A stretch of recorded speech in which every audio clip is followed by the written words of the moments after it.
It's important to me on a personal level because I am living these experiences, so they're not just coffees that we're buying off a menu that are untraceable. They're not faceless. They have a name, they have a face, they have a story, and they're all worthy of being told.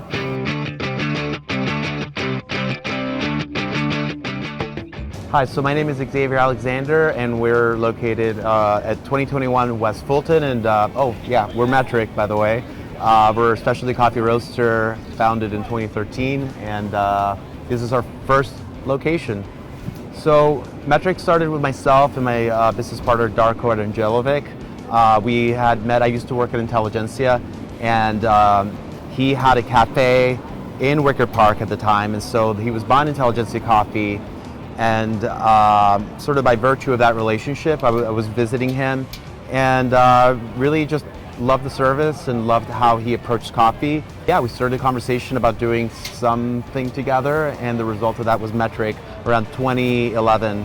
When we opened here, there was nothing, and now we're starting to see more retail spots opening in an area where most people would think that you couldn't do retail. So I think the result of having something very industrial where there's really nothing around, there's like literally no coffee or food, is of great benefit to the small businesses in the area. So that's I think one big benefit I can think of.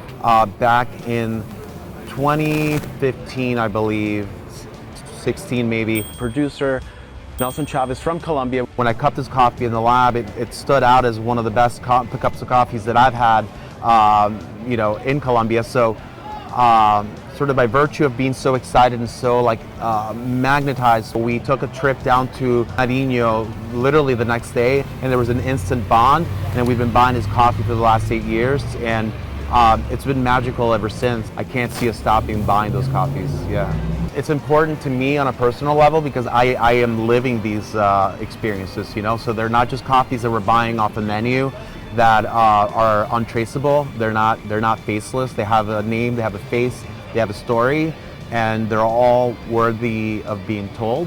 So I see myself as a conduit to those stories because I'm the one living that experience, and I want people to get a little bit of that experience through sort of the written text. When we started, we had an entirely different brand. So we started in 2013, but it wasn't up until 2017, 2018, I believe, maybe a little bit after that. It's a little fuzzy right now, but we did rebrand, and so after having a lot of conversations about what spoke to us, we really knew a couple of things. We knew that we liked minimal design, and we also like brutalist, aesthetic. So in working with the design, we were able to come up with ultimately something that we didn't really see at the time a lot in the retail shelves, so we wanted to have a bag that stood out.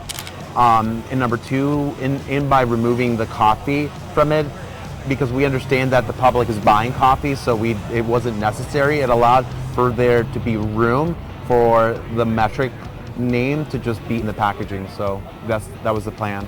We're standing in our current location, as I said earlier, but of course, in a few months, this is going to be our second location because we're moving our headquarters to Avondale, which is a neighborhood a little northwest of here, where we're at. We're in the West Town area.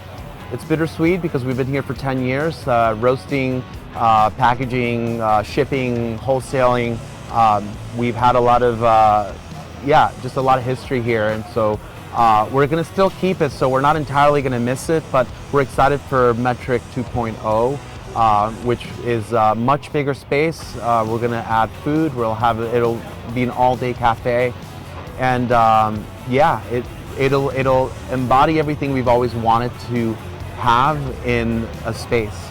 And so it'll be the third space for the public. It'll be a safe space. It'll be a space where the public can enjoy coffee and other goods, and be educated, be entertained, be delighted. That's what we'll get to do there, and we're excited to do that hopefully sometime this summer. The thing that sticks out to me that I often share with young people that are looking to get into roasting coffee is to spend some time working somewhere and paying your dues.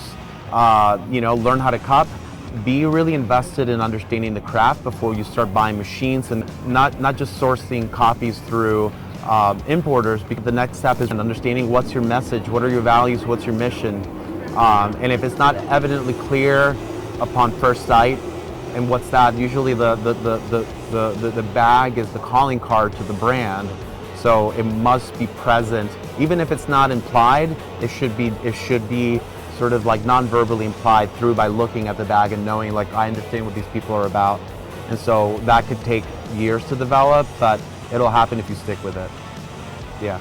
Awesome. Cowabunga. Cowabunga.